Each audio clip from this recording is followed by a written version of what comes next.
This is Aloha Alkaline Purified Water with electrolytes added for great taste. The bottle is made from BPA-free plastic. We got it from Hawaii and it cost $2.19. Let's test the pH and TDS levels.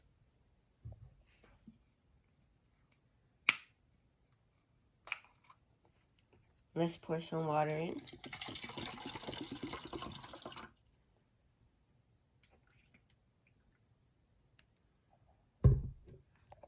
First, let's test the TDS level. Turn on the TDS tester, make sure it says 0, and put it in.